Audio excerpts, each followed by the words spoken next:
This day I brought peace to the world, and I'm offering it to my companions. Hey, companions, I'm bringing peace to you.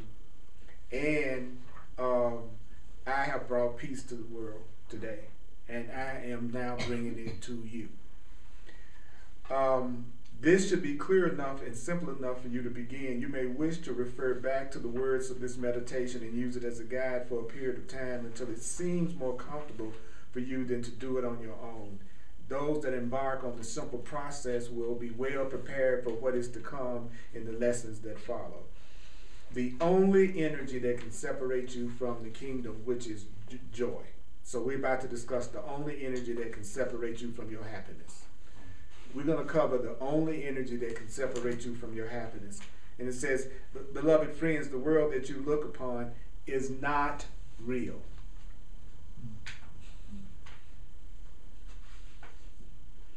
The world that you're looking at has never been real.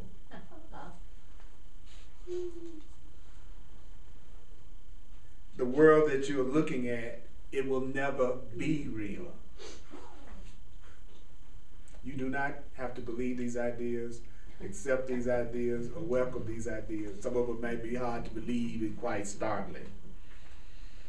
But it is a creation that can be impregnated. So tonight we're here to get the world pregnant. Everybody clear about that? Tonight we're here to impregnate the world with the perfect love of God. Yeah. Okay, so you're here to get everybody pregnant. Sounds like a full night ahead. Sounds like we're going to be pretty busy, Buddy Parker. That's what I'm talking about. That's what I'm talking about. And it says, remember always that there's only love or fear. And that's easy to figure out the two, because whatever is not love can only be fear. So fear really is never justified, because the only reason I feel afraid right now is because I'm not loving. It's deep. Yeah. If I'm afraid about anything right now, that's where I'm not being loving, because there's only love or fear. And the world that you have made is thoroughly harmless. This world is thoroughly harmless. You ever hear part of your man go, oh yeah, right? Anybody have that part of the man when you hear something like the world is totally harmless? There's a part of you that goes, yeah, right, yeah, sure, yeah. The world that you experience, which is the world that you have made in conjunction with others. So the world that you are experiencing right now is a world that you've made in conjunction with us. We are all experiencing what we've all made together.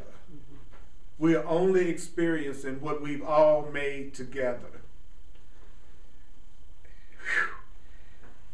And in any given moment like this one, it offers you the opportunity to choose to, and we can impregnate this gathering with love to right now, or we can allow that this gathering is just going to reflect our fearful thoughts and us thinking that we're separate. So we can either impregnate this class with us really feeling united and joined with each other, or we can impregnate this class with us acting like we're strangers to each other and separate from each other. It's our choice.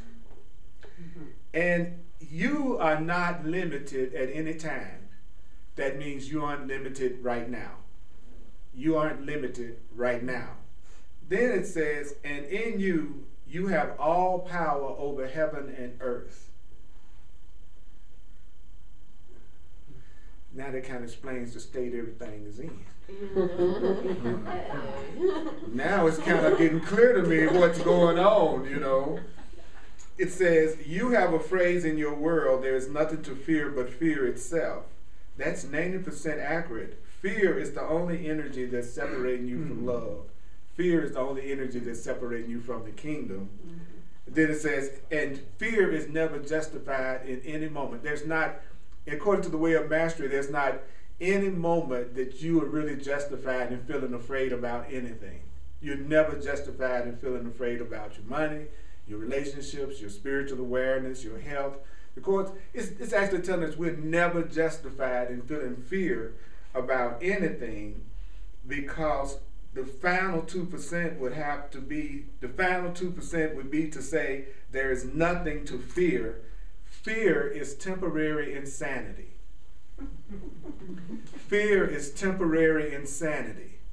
So if you are feeling fear, you should say, I'm feeling temporarily insane about money. I'm feeling temporarily insane about my life. I'm feeling temporarily insane about my, wherever I have fear, the honest statement would be, I'm feeling temporarily insane right now. So if I'm afraid and angry and upset with my partner, I should tell myself, you know what, I'm feeling temporarily insane right now. So if you're feeling afraid while you sit up here, while you're sitting up here, you are temporarily insane while you're sitting up here. So be cool. It won't last. You don't want to be on the news tomorrow. Be cool. You don't want to be in one of them groups. All right? Now be chill now. Okay.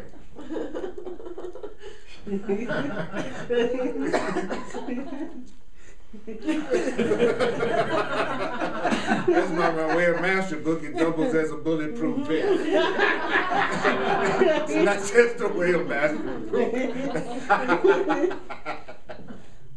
I was talking to a friend today, and she told me that in her class at Naropa that the teacher asked the class if they had, if anybody had a gun on them, because the teacher had become afraid of her for her life because of all the things that's been happening on the campus. And she literally asked, was anybody in the class carrying a gun? And so the people in the class who have been feeling pretty cooled out, all of a sudden my friend was talking about how even though they had been feeling fine, as soon as fear was introduced, then they started to become aware of fear in themselves. That's see, so that was a perfect example, wasn't it? That moment was impregnated with fear. And so that's what, we can impregnate this moment with separation, or we can impregnate this moment by me saying that I am God, you are God, everything is God, observing God. Yeah. You are God, it's creating itself as you to have the experience that you have. You are God, creating you, experiencing God the way you are. It's all God, just giving God experiences of God. That's the only thing that's always happening in any situation. That's it. There's nothing else going on. So, therefore, begin to look upon each situation. Is this a situation? Yes. So begin to look upon each moment or minute of your life as a very separate scene in a movie. So this is a scene in a movie. That's what we're being asked to look at this right now. Check out our movie, y'all. This is a scene in a movie, and it says it has a certain set, It's beautiful. and it has certain characters. Hello, characters. This is the set, and we are the characters. Look at this as if this is a movie scene, and you are one of the characters on this set. It has a beginning and an end. It starts at 7, it ends at 8:30. And it also, although you are eternal, in other words, you will leave here out of this moment and out of this class. This scene will disappear, but you will still be existing. That's the way it all works. What you call your life is a movie that when it ends, you will keep on existing, just like this class is a movie that when this class ends, you'll go out of the door and you'll keep on existing. So when you check out of here, you will keep on existing. And if you have not awakened to who you really are, then you'll just create another experience like this one. Only it'll look different. and you would call it another life. If you have a nightmare, is that still a dream that's not really affecting who you really are? If you have a really happy dream, is it any more real? No. So you really haven't entered a different experience until you what? Wake up. Okay. You have dreams at night that you like, and you have dreams at night that you don't like, but you're still dreaming in both situations. So you really are not knowing who you really are until you wake up. And then when you wake up, you're usually nothing like the dream you were just having. So when we wake up to whatever this is next, it's nothing like this any more than you wake up in the morning and whatever you was dreaming really looked like anything that was going on in your apartment or even how you look. So we are in this experience, and we can either impregnate it with love or we can impregnate it with fear. If you want to stop being so depressed about any part of it, all you have to do is look at it as a scene on a movie set with characters that are playing their parts. You will always survive any of this, but everything that is born in time will end in time. So it's sort of like if you look at the trees right now, their leaves are changing and they're dropping off the tree. That leaf had a life that lasted a season. That was the birth of that leaf and the end of that leaf.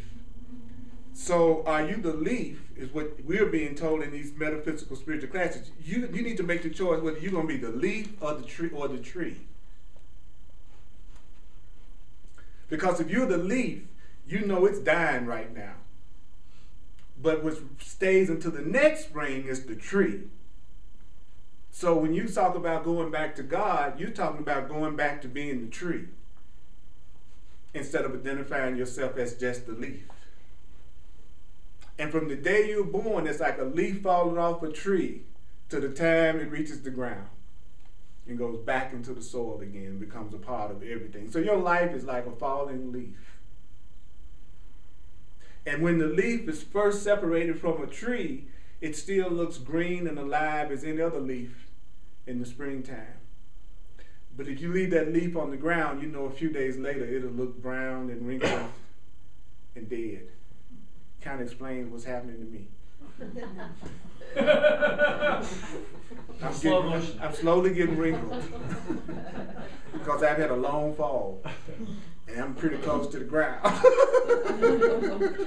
You're already brown. I'm already brown. Hey, that's right. I've already got the brown part done.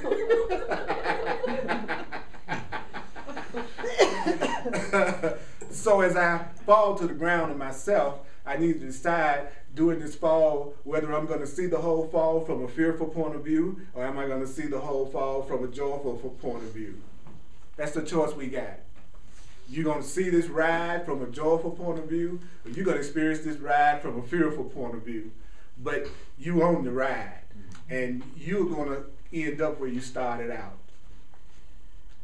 So are you going to enjoy the ride, or are you going to spend the whole ride worrying about stuff?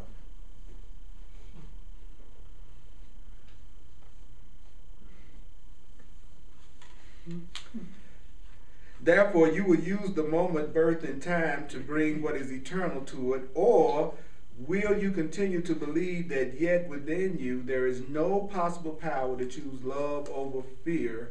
Look around you. Look around you.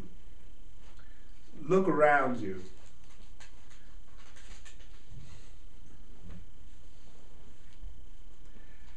What do your eyes show you? What are your eyes looking at that you can tell us? God is love. That's what you're looking at. That's right. Yeah. Would you bless what you're looking at, or would you curse it? That means we don't know each other really deeply, do we?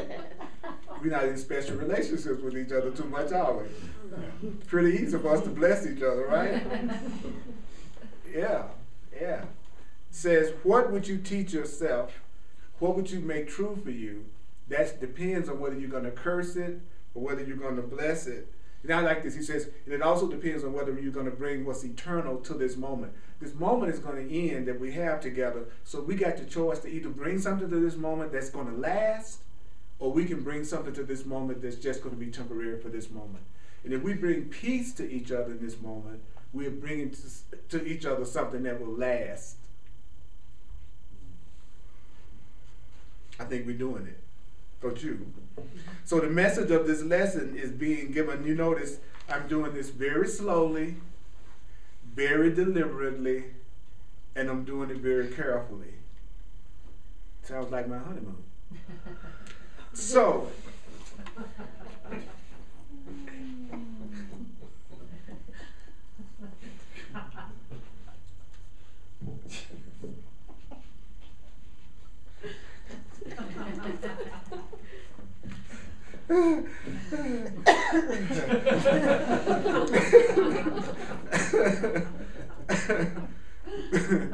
for we want you to make no mistake in what's being shared, both in terms of practice and in theory. Theory is important in your world, for it is only through theory that the mind, the little part of you that's arrogant. So your mind, say my mind. What is my mind? My mind is the little part of me that's arrogant.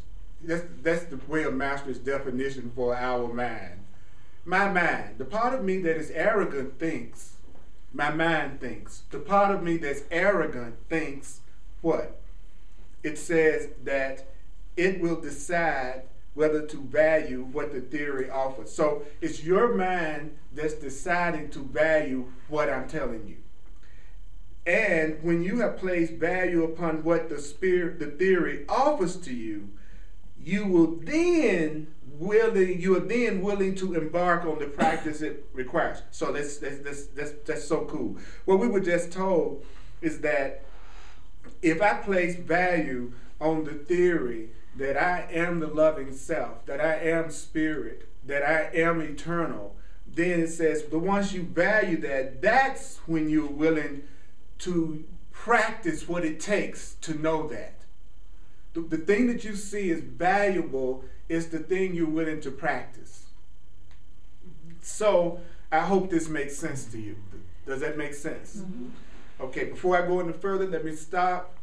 Is there anything that anyone would like to share, or any realizations they made during the meditation, or just any questions about what's been said so far? Which is, I love this because the way we're doing it is it makes it right now present. It's not theoretical. When we were doing the inhale, I accept, the love of God. The love of God, and the exhale.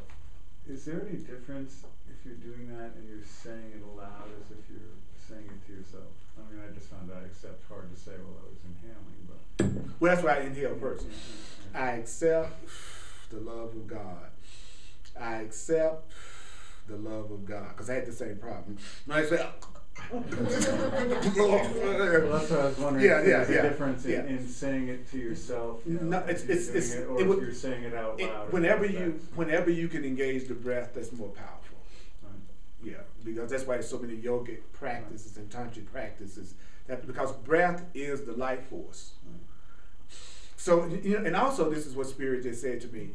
When you're breathing and you're saying, I accept, then you're really in that moment accepting the love of God, because you're taking it in. God is the life that you're living. That's deep.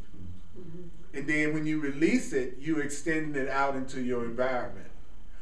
The love of God. I accept the love of God. Is there any difference if it's said out loud or if you're just sort of saying it to yourself? It's more powerful. It would seem to me it would be more powerful to do it aloud because it takes more intention and more effort. Thank you. Mm-hmm. But both of them are great. But it takes a little bit more intention for me to say, I accept the love of God, than for me to think. But that's what you do. But that's what you do most of the time when you're in public. You don't just get on the elevator and go, I accept the love of God. You can be interesting to see. There's an exercise in here where it says, which is really deep. It says, one day just for the fun of it, says you should go to the phone book and just pick your hand and move it down the page, and then the first random person that you felt connected to, you call them, and then when they answer the phone, you say, please, I just want to take 15 seconds of your time to tell you that you're loved, that you're innocent, that you've never done anything wrong, and you only deserve to be happy. And you just say thank you and hang up. And see what happens. So the degree of the value that I place on the theory is the degree to which I'm willing to practice it. That's right. So if I'm not practicing it, I'm not valuing it enough. That's right. But if I am valuing it enough, I am practicing. That's enough. right. Okay. That way you can tell whether you're just kind of yanking your own chain or not. In other words, you valued coming here tonight, so you did what was necessary to get here, because you valued coming here tonight. So whatever it is you truly value, you're going to practice. And what you don't practice is what you don't really value. Deep. Anybody else? Good. I love it. I was really crazy today, and I said so, but it sounds so much nicer when you said that you're just temporarily insane. That sounded a lot better. That sounded so. I was like, because I was just sitting in my room going, I'm just crazy. What's wrong with me? And my son comes, I'm losing it. It's like, you're always losing it. I'm like, all right, well. But right now I'm really like just real crazy, and but that sounds so much nicer though. I'd much rather the person just kind of come in and tell me I'm really crazy. Personally, I'd much rather the person come in and say I'm really crazy than to be really crazy and don't let me know and do something crazy. But I didn't know that I was just in that much fear. And that's what it was. Yeah. That's what it was. Yeah. It was when we're saying we're temporarily insane, Right. we're just saying I feel afraid. And I did feel crazy, and I was fearful. Yeah, thank you. And then you valued your peace enough to do what was necessary, because you valued your peace enough to come here tonight. You see what I'm saying? Right. Because if you had valued fear, you would never come. So you valued peace over fear, because you did what was necessary to have more peace. So we know what you really value. That's awesome. I think that's great. Anybody else? Yes. I think this is one of the best exercises in the entire book. All right. I like that. I don't know, 26 weeks ago, I was challenged to do this every day, and I think I've done it every day since. Wow. When I find myself in bed, and I say these words about as Christ in complete safety, sometimes I just wait, and I just let that soak in, complete safety. And it's huge for me. There can be no fear if I'm in complete safety as Christ. It's just, and it really helps me to relax and get out of whatever is going on about the day and go on about my sleep. You valued it and you practiced it. And value it. Yeah. You value it, you practice it. You value it, you practice it. You don't value it, you don't practice it, but you're innocent in either case. Anybody else? I really like the part where we talk about everything being an illusion and everything is temporary. It gives me the sense of relief and gratefulness. Like, I can't destroy, even if I destroy this building, I can't destroy the idea of the temple, and like, I can't hurt anything, even if my ego can tell me I can mess it up, destroy things. I love that everything's not real. I love that. To me, when I primarily identified with the part of me that was temporary, then that wasn't comforting, because I thought I was temporary. So what sense would it make to focus my attention on something eternal when I'm not going to be around? Yeah. But as you begin to get in touch with your spiritual nature, and you know you're going to exist regardless of what's coming and going, then you're able to let everything come and go, and you'll stay happy all the time, because you'll always be experiencing something new and exciting. You know, you don't play a whole song with one note. Nobody listens to it. You know, so you gotta let change happen to play your song, the song that's your life. But see, we get hold of somebody and be like, wah,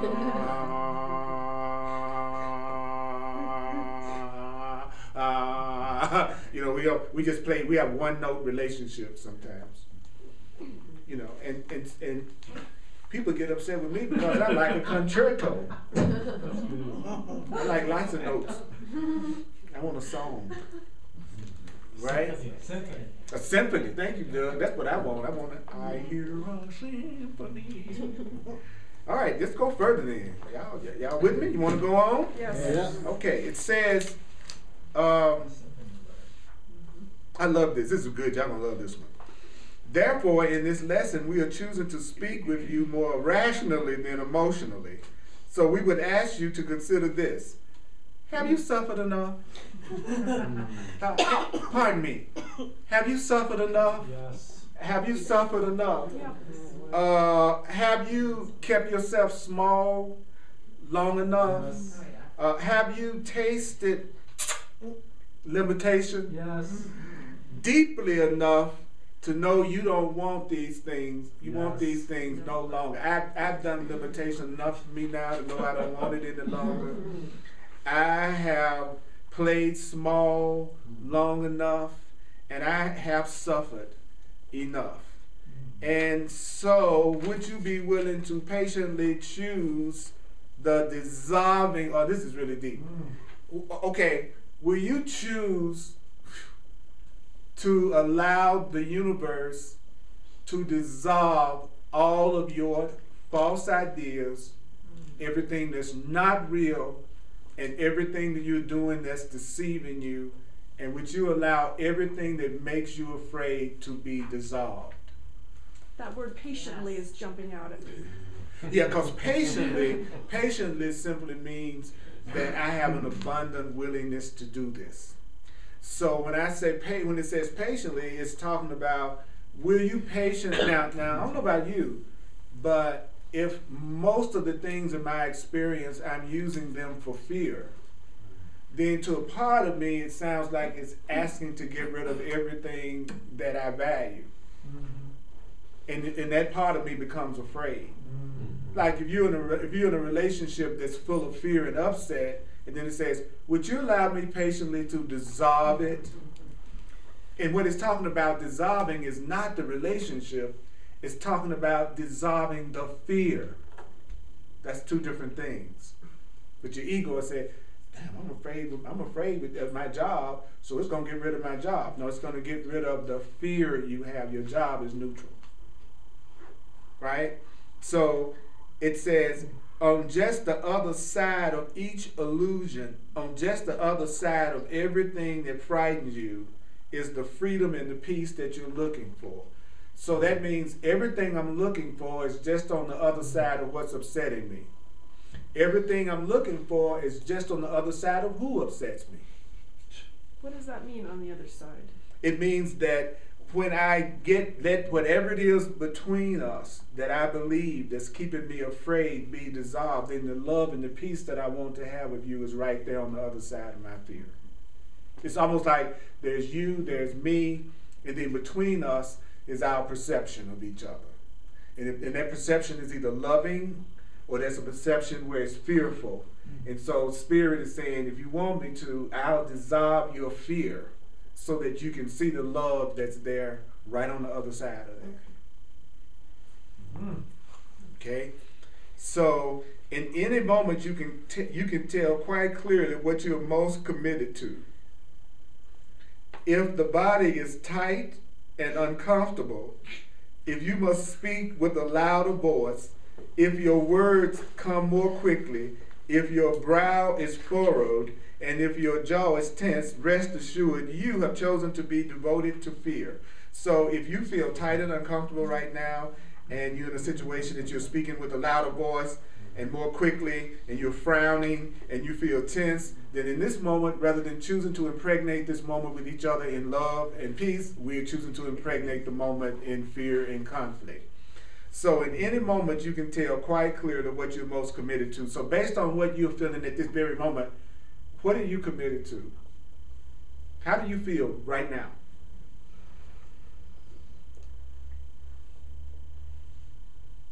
You'll know. Now you know. Do you feel light? Do you feel heavy? Do you feel peaceful? Do you feel in conflict? Do you feel loving right now? Do you feel fearful right now? Are you uncomfortable and tense right now? Or are you open and receptive right now? You are impregnating this moment right now.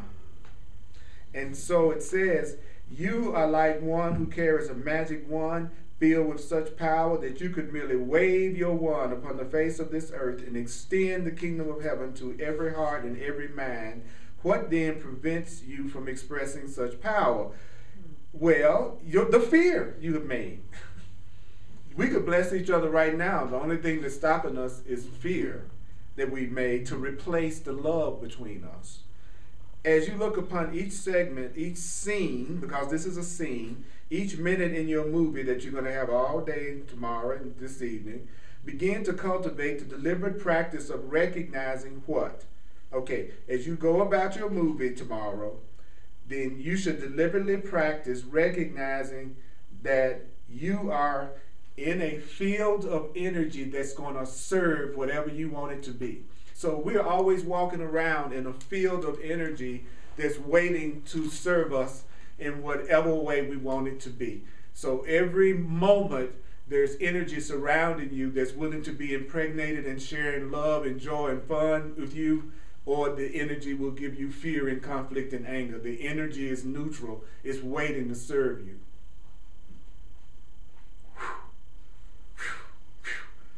So within that moment, you are the one with the power to make that moment to be whatever you wish it to be. So right in this moment, all of us have the power to make this moment that we're together be whatever we want it to be. We are making this be whatever we want it to be. This is already being what we want it to be. Right now. We're already making this class what we want it to be for us right now. Woo! Woo! So that means that this moment can be filled with Christ consciousness, which is love consciousness, or this moment can be filled with temporary insanity. Because I thought it was permanent. I know. But what's so cool? Yeah, because what's so cool is to know that the only thing that can't change is the love of God. So by definition, if you feel anything other than love, it won't last. Because only love is real. So if you feel insane, it has to be temporary by definition, because if it's not peace and love, it ain't real. So if you are miserable about anything, you could do nothing and it would still change one day, because no unhappiness can last forever because it's not based on love. So there is no such thing as an eternally unhappy relationship or an eternal situation where you see yourself as in lack or poverty or separate. It's impossible, because anything that's not loving by definition can't last. So yeah, just so we can just lighten up. Yeah, we can. That's what I'm saying. Like praise God that if I'm doing something that's not really real, it won't last. It freaked me out the other day. I don't know if any of you all are familiar with Jay-Z, the rapper, he's the most famous, richest rapper in the world. Well, next to Dr. Dre, but that's only because he got $900 million for selling his music business. But my point is, talking about that something don't have nothing to do with nothing. Okay. But I just like to say $900 million. Anyway, he's Beyonce's husband. Anybody ever heard of Beyonce? Yeah. Okay. Now, he was tweeting to his followers, and it was in this article, and he wrote to them, "Nothing real can be threatened, nothing unreal exists." That's what he wrote in the tweet. I almost fell out of my chair. I couldn't believe that he had quoted the Course in Miracles to all the people that are following him. So you never know. You can't judge, can you? You know, I mean, straight out of the Course. And remember, nothing real can be threatened and nothing unreal exists. If you got a real relationship, it can't be threatened. Nothing is real can be threatened. People are so afraid in their relationships in different situations, in my perception, because they know it's not real. That's why they have to protect it so much. Because they know it's not real. Because if it was real, you wouldn't feel threatened. So the mere fact that I feel threatened means I believe it's not real. My jealousy is telling me I believe that love isn't real. I can lose it. That's what it's saying. I'm afraid that I can lose it. So by definition, I'm letting myself know I don't see it as real yet because I feel threatened. You'll never feel jealousy with somebody you feel like you couldn't lose. So if I feel jealousy, then that's how I knew that I believed that my relationship was vulnerable. And it felt so bad the first time I felt it, really consciously. I'll never forget the day, you know. And, you know, I was Mr. Freedom, Mr. Freedom, Mr. Freedom, you know. And I was like 30, 31.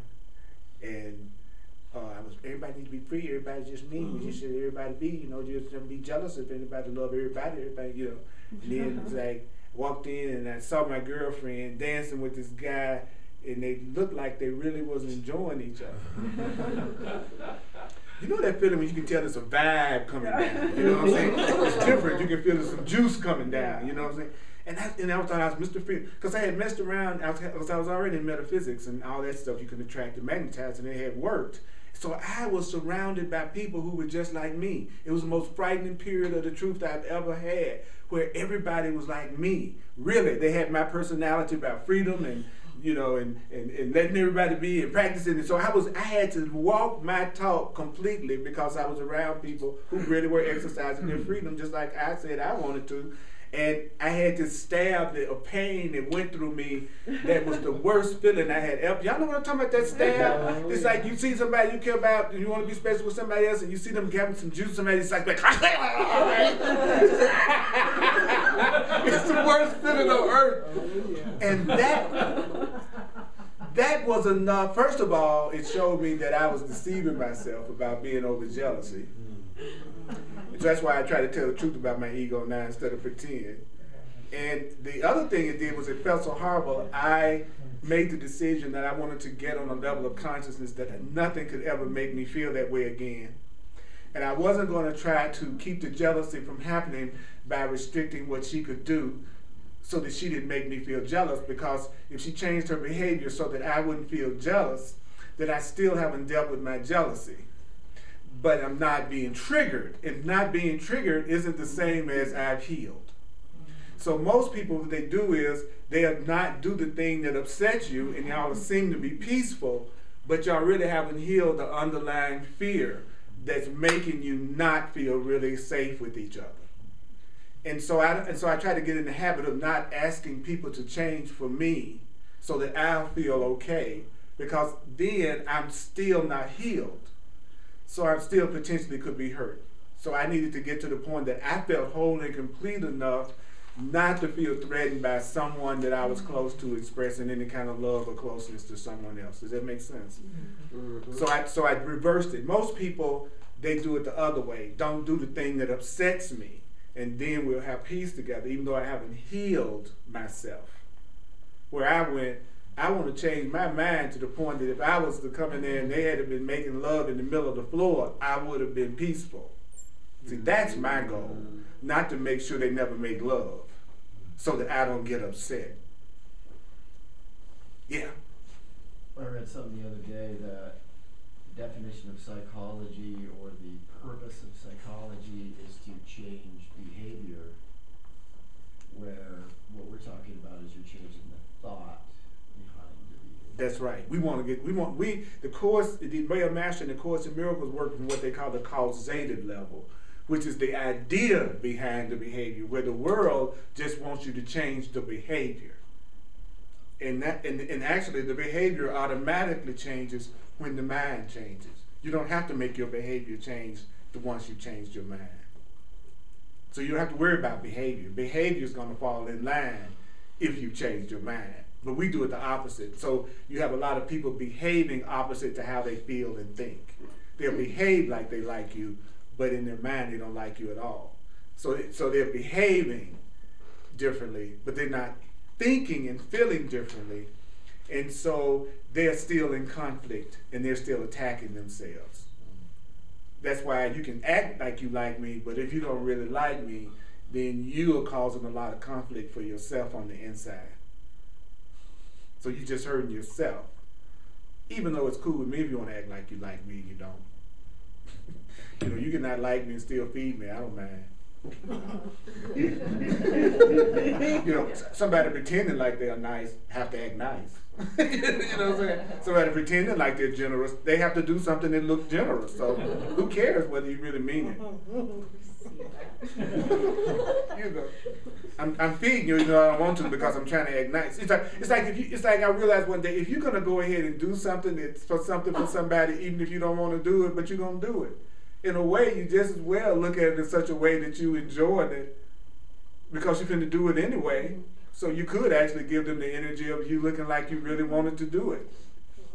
It would make the whole thing mean more because you're gonna do it anyway. You know, all right, I'll pick you up for work.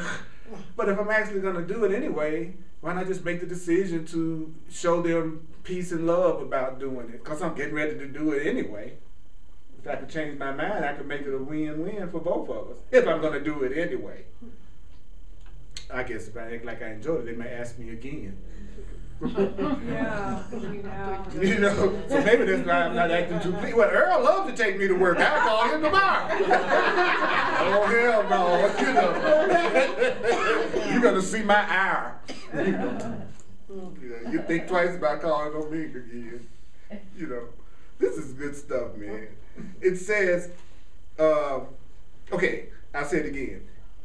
Tomorrow, begin to cultivate the deliberate practice of recognizing that you're in a field of energy that is, well, I love this, your perfect servant. So imagine the energy around you saying, yes, master. The energy around you is the sub to your dom. That everything, all the energy around you is your servant. And then it says, you know, it's like 50 shades of energy. You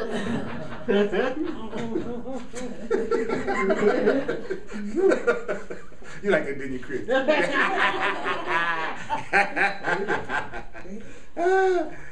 Or it can be filled with what? Temporary insanity. The choice is always, I don't mean to point to you every time I said that. You just helping me out with the class. Temporarily sane. That's right, me too. We better hang out while we can. Aren't you bad when people catch you when you feel sane?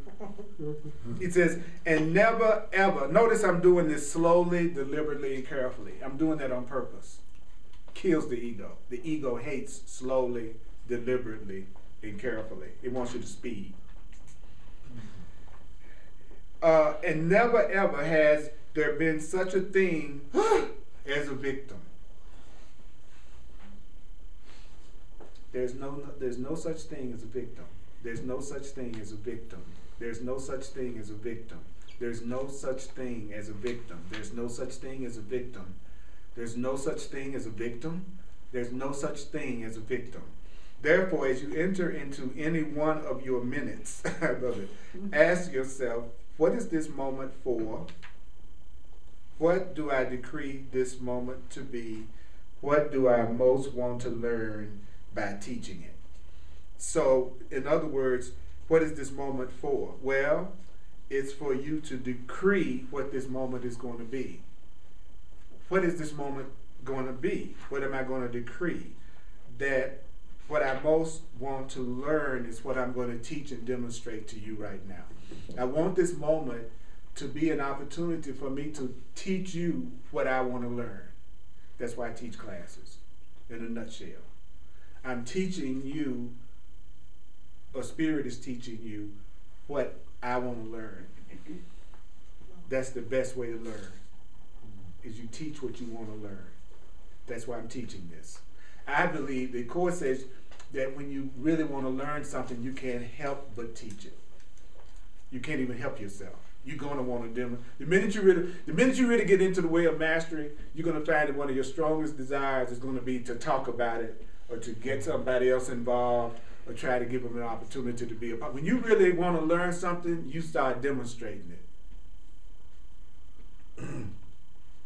So I was proud of myself that night that I stabbed myself through my body with the stab of jealousy, that my solution was not to tell her not to express herself. But I did tell her what I felt. And she said, good.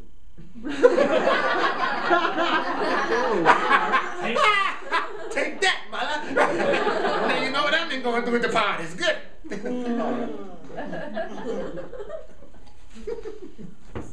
No, she didn't say that, but it definitely gave me more compassion for her. And that was the cool part about it. It made me more compassionate. Because as long as I thought I was different, that I didn't get jealous, I wasn't really compassionate. Because I thought I was different, and I didn't realize I wasn't feeling jealousy because she was making me feel so special I didn't feel jealous. Her acting jealous and insecure actually made me feel more secure to the point I thought I wasn't jealous. Does it make sense? You know, so people who are acting jealous are really making you feel like you're more confident in the relationship because you think you got them. So since you think you got them, you don't act jealous. Which goes back to you don't feel jealous when you feel you can't lose. You see. So it can be as simple as letting the person know, yes, I do love you, I do value you. Come here, let me hold you, let me let you know you are important to me and I do see your value. You know, it could be just as simple as grabbing them and holding them and saying that you do value them, you do appreciate them, you do love them. Unless you feel guilty about what you're doing, and if you feel guilty about what you're doing, you're going to attack them for their jealousy because you feel guilty about what you're doing.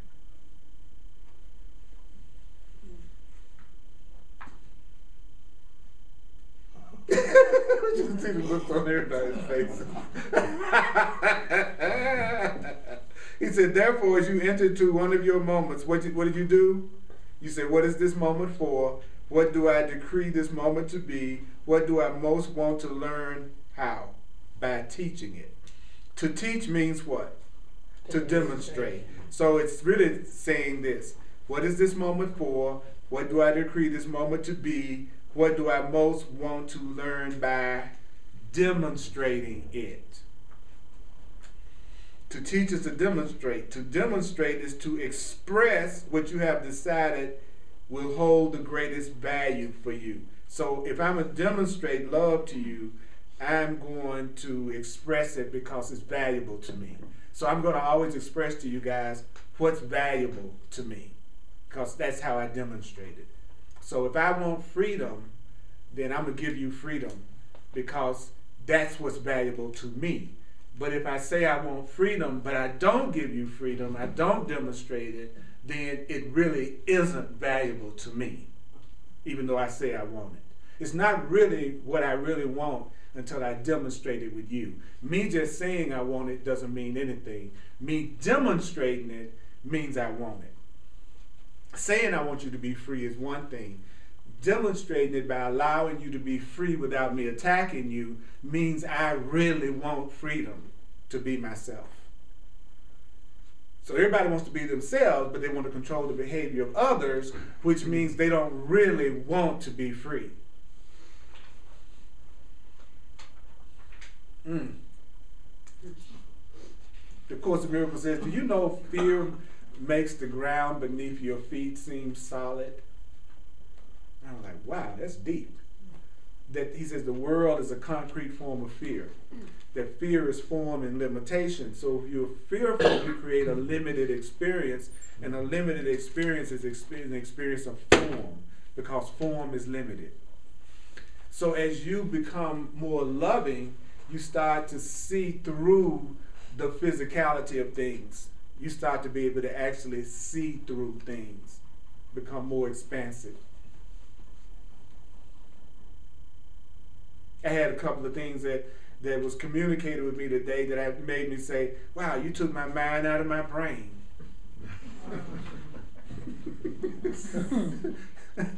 That's how deep that conversation was. It was too big for my brain. So my mind had to get out of my brain in order to deal with the concepts we were sharing.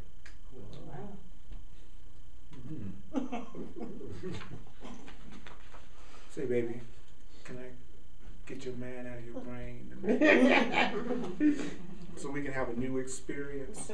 So it says, whatever you judge, whenever you judge another, you are decreeing that the thing of greatest value is separation. Since judgment always causes contraction, and judgment always causes separation from another. So when you say you feel separate from me, you're saying you feel contracted.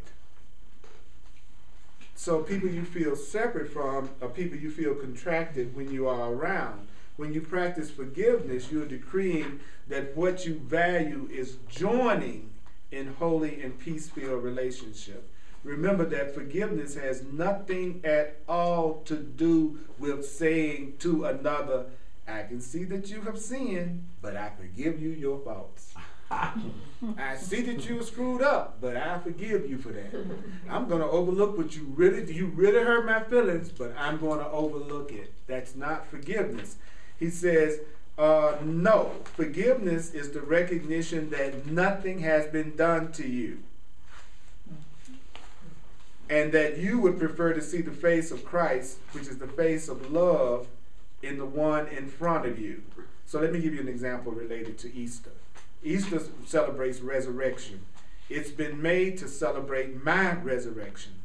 But this has only served to turn your attention from the specialness, in the sense of your uniqueness, the specialness of your existence, the specialness of your reality, and place your attention on mine and on me, as though Christ is something historical, as if I'm special in the eyes of our God. So none of us are special in that all of us are special. If all of us are special, then none of us are special, even though all of us are special. And Christ, Jesus, through the way of Master, is saying, you all have made me too special. You made me too different from you. You've forgotten that I said everything that I've done, you can do, and even greater things than this, you can do. You don't hear about that often, but that's in the Bible too. They used to always blow my mind. I would go, I see Christ saying some stuff when I read the Gospels that I don't ever hear anybody talking about. Yeah. I just hear them talking about the stuff that make you feel guilty, afraid, and sinful. But it's right there in the Bible. Don't you know ye are gods? But how many times you hear ministers start off with that as the subject of their sermon, as opposed to saying you're bad and you need to straighten up or you're going to hell. And then, of course, miracles say, you're already in hell. You're trying to get out. You don't realize that you ain't going there. You are there. And I was like, I went, whoa, that's kind of harsh. You know. Then it says, well, you're in a place that you think anything could happen to you at any time or to anybody that you love. If that's not hell, what is? If you're afraid all the time, you're in hell. It says fear is hell. It's not a place, it's a state of mind. But that state of mind is going to create a physical hell for you. Because remember, the energy is your servant. So the energy is waiting for you to impregnate it either with fear or with love. Wow, I can feel that. That's more than an intellectual thing. Okay, any comments, any questions in the sharing? That was some more good stuff. Anybody have any thoughts that came up? Chris? And so I even wrote this down, because he said, if I feel anything other than love, it won't last. But what about what appears, like what about when it appears that I am loving something and I know that it's not in my best interest, that I'm loving something that's not, that appears to be harmful to me? Is that then, that isn't true love? No. How can you truly love something that hurts you? Because love doesn't hurt. But like the feelings, they feel so good, you know? I know. You know some poison that tastes sweet will kill you as quick as the bitter can? You know what I'm saying? Poison that tastes sweet will kill you just as fast as poison that tastes bitter. So we love sweet poison. We love poison that kills us, that tastes good. How you know it's poison though?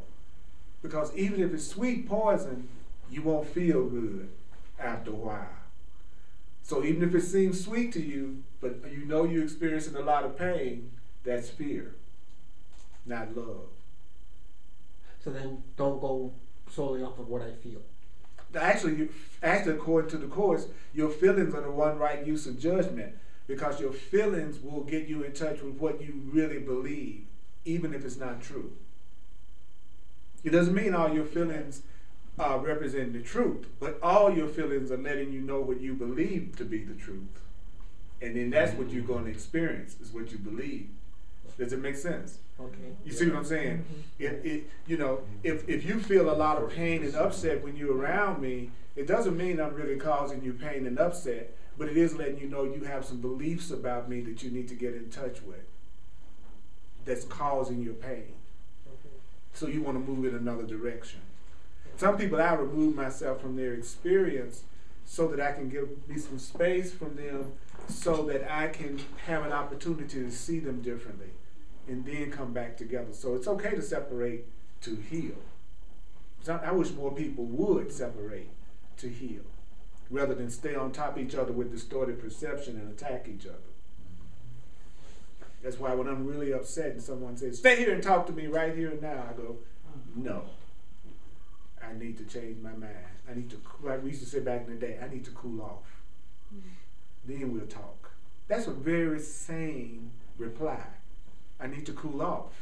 Then we'll talk. No, you stay right here. And we go, hey, see, that's what you do. Every time something come up, you ready to run away. He's like, it's for your own good. It's the best thing that could happen to you is that I'm leaving right now, so that I can heal. I'm not leaving you to separate from you. I'm leaving you so that I can ask for another way to see you, because I don't want to attack you. The Course says, recognize misery and go the other way. Recognize misery, then go the other way.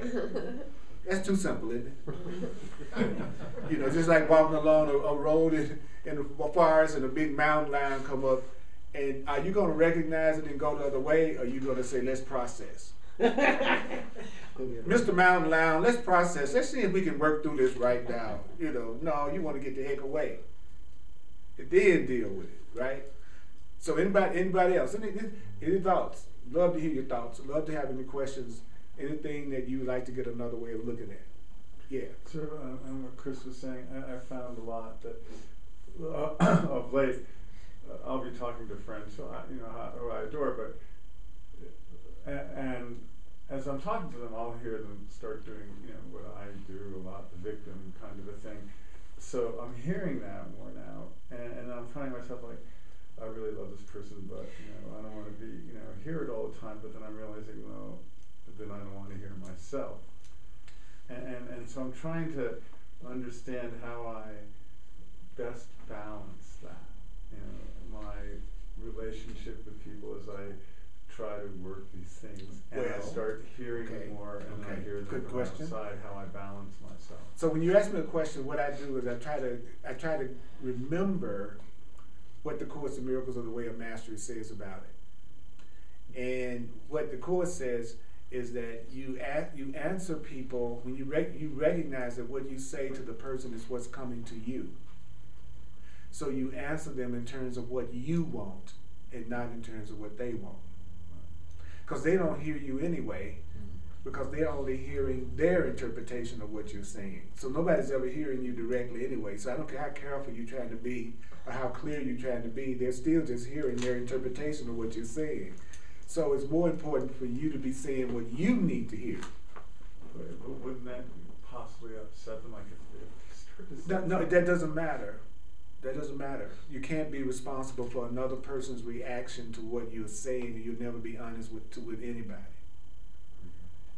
If you know your intention is peace, then that's all that matters. So you're not saying something to hurt them. That's not your purpose when you answer. Your purpose is for peace for them. They're the ones that misperceived it, and so they're the ones reacting to that, but you shouldn't feel guilty because you weren't having the intention of being harmful. That's why in most cases, silence is the best response. That you just really want to cut down on a lot of conflict. Just don't say nothing. Well, that's what I've been doing. Good. Notice that things are more peaceful. My friendships to be no, and notice that you are. Because God didn't make a voice just for you. So therefore, they are under direct guidance just like you are. They're being led just like you are. They'll be corrected by the divine just like you are. So it's not your personal responsibility to feel like you're the one that's got to necessarily correct them. And in most cases, you're helping people the most when you don't know you're doing it. Because your ego isn't involved, because you don't even know you're doing it. But consciously selected miracles, you consciously deciding on who you should help, is always coming from your ego. You know, who are you to say you know what's best for me to the point that you're going to decide what's best for me and you're going to fix me whether I ask you to or not? That's totally coming from the ego, right? But how many times have somebody told you in your life that you helped them out and you didn't even realize you were helping them out? So your ego wasn't involved in that at all. That was a true healing. So whenever I get ready to fix somebody, I stop myself if I can. Correction of errors of the ego, to point out what you thinking that is kind and good and right, to point out somebody's error and correct them, that's totally coming from the ego, according to the Course in Miracles. Because only the ego can see the ego. So it's only your ego that's seeing their ego. So that means they're pointing out to you what needs to be corrected in your ego. That's what's so deep. Because I go, God, you look like a selfish person. Okay, I had to see that through my own selfish ego. So you just let me know I got an ego that's selfish that I need to let go of. So I should be thanking you for making me aware of my own ego and what needs to be corrected. That's what I was going to say. So if I hear them say that, then I should just go, well, you've just mirrored me. It just mirrored your... Thank you and bless. That's right. But they just mirrored your ego. Right, they right. didn't mirror you. Okay. Because you aren't your ego. Okay. You aren't your ego. Your ego is just a reflection of what you're thinking about yourself. Does that make sense? Yeah. Okay, so Like what you're looking at really isn't you. What you're looking at is your thoughts. That's different. Right. You are not what you think. My thoughts are neutral. Yeah, and you are not what you think. That's a saying out there that you are what you think. Like they say, you're not what you think. You're the person that experiences what you think. But what you think isn't you. That's so deep. Thank you. Yeah, you're just experiencing what you think, but you aren't what you think. Just another blessing. Yeah. So everybody you're getting upset with really deserves your gratitude because they're actually making you aware of your own ego, and it's through becoming aware of your own ego that you transcend it. You can't transcend it till you see it. Because if you don't see it, you don't know it's running its game down on you. That's why you end up in the same kind of relationships and situations over and over again, because you don't recognize your own ego. But when you recognize your own limits that you're putting on yourself, if you see that I'm trying to deceive you, I have a hard time deceiving you. This is like somebody you know is a crook, and they get ready to try to sell you a car. You don't buy it because you know they're a crook. But if you don't know they're a crook, you'll buy the car. So our ego is the crook. And so all of a sudden you're seeing your crook. So it can't fool you the way it used to. So you'll see your own ego, but you won't let it tell you what to do because you know it's the crook. But you used to didn't know it. You used to think that being a victim actually benefited you. That was your ego fooling you. You getting to the point now that you recognize you're not a victim means your ego can't fool you anymore. Because you see it now. You see that you got this story you used to run down on yourself that you're not going to run down anymore. Because now you see it. A pattern that you want to keep is a pattern you don't recognize.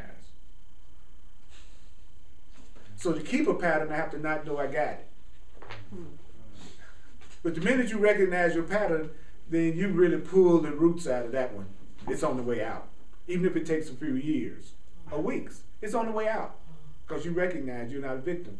Why you're not a victim? Because you know you have the power in every moment to impregnate it with love and fear, and you know you're in this field of energy that's your servant, that's neutral, that'll give you whatever it is you value, and then you're going to bring into that situation what you really want to demonstrate so that you know that you can have it, because you know demonstrating it now is the only way you can have it. So you know you're serious about having it because now you're willing to demonstrate it. I know I'm serious about having this because I'm willing to teach it and demonstrate it. That's how I know I'm serious about having this. Other than that, I can fool myself in saying I'm much further along than I am. I'm only as far along as what I demonstrate. And that means I got a lot of high expectations of myself, but my demonstrations show me that there's a little bit of deceiving going on a few things. But there's also things I'm doing better than I imagined I was. Like when you start to wake up, you realize you haven't come as far as you think you have, but you've gone further than you think you have. It's not as far as I think I have, but I have improved a lot. And you have too. You know you have. The person sitting up here now is not the person that would have been sitting up here 5 years ago at all. So 5 years from now, this one will be looked at as the illusion. So why don't you just go ahead and call it an illusion now? This you is no more real than the you thought you were 5 years ago you thought was real. But now this is the real Earl. 5 years from now, this one won't be the real Earl. And I'll be going, that Earl I knew 5 years ago, that wasn't me either. So he said, so truth is saying, go ahead and admit that now. That none of the you that changes all the time is really you. You're the one that's making up these concepts about who you are. That's who you are. You're the one that's making up who you think you are right now, today. That's you. The arrogant little mind. The arrogant little mind. So arrogant that it thinks that its interpretation of itself is truer than God's. We're so arrogant that God tells us that we're total love and tells us that we're powerful, and we say, I'm weak and I'm not loving. We're so arrogant that we think we know what we are better than our Creator does. That's arrogance. So every time you put yourself down, you're actually being arrogant, not humble. When you put yourself down, you're being arrogant. Because your Creator says you're whole and complete. You're saying, no, I'm not. But that's you being arrogant. I'm an arrogant son of a gun in some areas. Yeah. So one of the big shifts that I'm really making right now is around like the crucifixion and the resurrection of Christ, because in the past for the longest time, I bought into that idea that Christ died for our sins and because we're sinners and he came to redeem us. But now, like, there's this line, actually I think you read it last week in The Way of Mastery, that says that he came, his crucifixion was a demonstration to show us that nothing can overcome the power of love. That's right. That every situation is just another situation for you to show that love can rule out more than fear can. Yes. That's what any situation is. And then in the book he says, I was an extreme teaching example. I thought that was funny. I was just an extreme example of how cool you should be no matter what. Now, could you do it in the parking lot if somebody get your parking space? Can you be this sane in much less extreme temptations? I thought that was a great line. I'm an extreme example. And so can I be that compassionate? I said, Father, forgive them for they know not what they do when they jump in my place in line. Yeah. So I think we have a very pregnant room.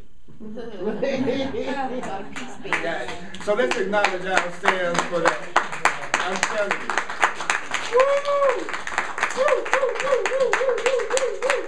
All right, so let's do the financial expression of appreciation.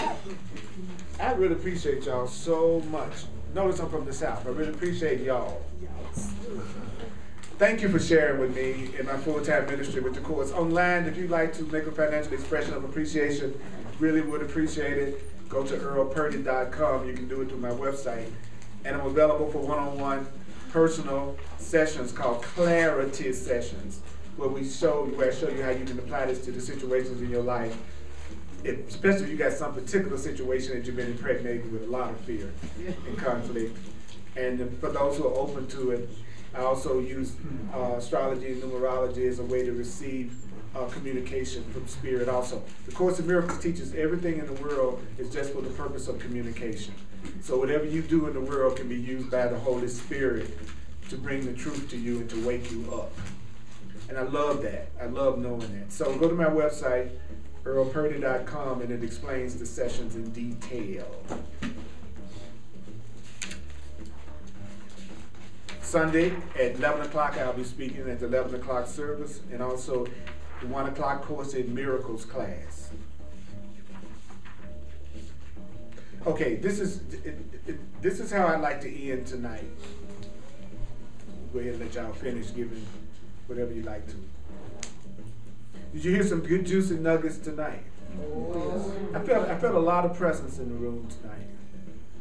And I want to acknowledge you for that, because there's a part of us that really resists the level of love and power that we are being offered right now. It really does. So this is how I'd like to end.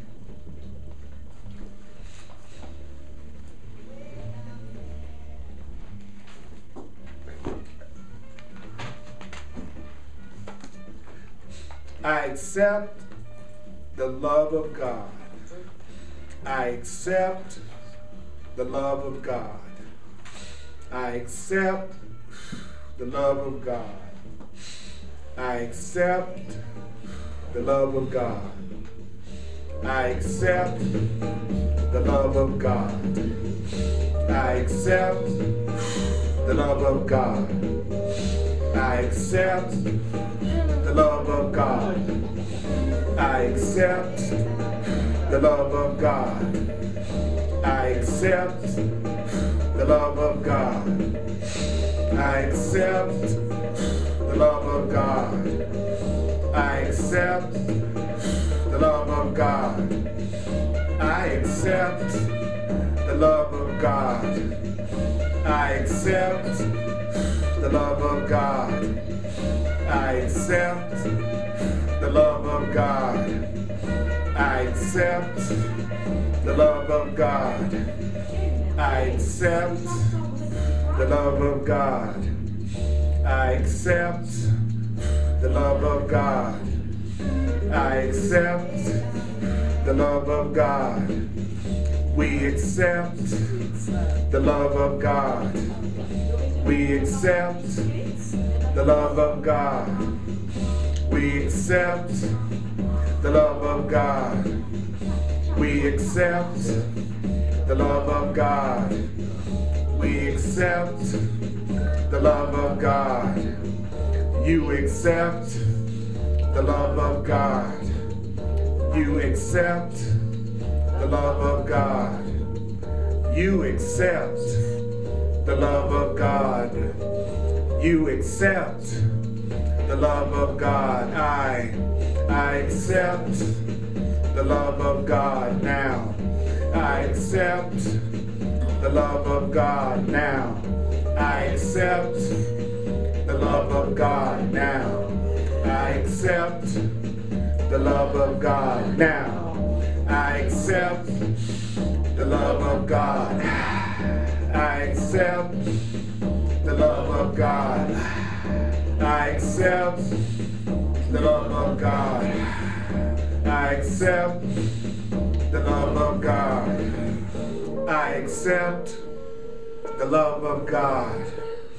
I accept the love of God. I accept the love of God. I accept the love of God.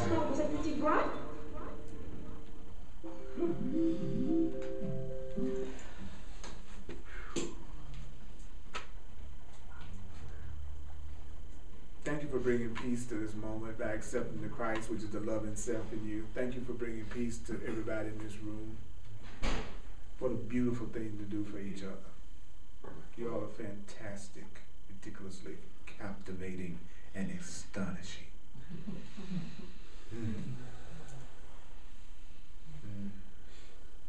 So let's acknowledge us. Come on, you know us. Yeah. Right on. We'll acknowledge you too. Okay. Hugs are available. I appreciate you all so friggin' much.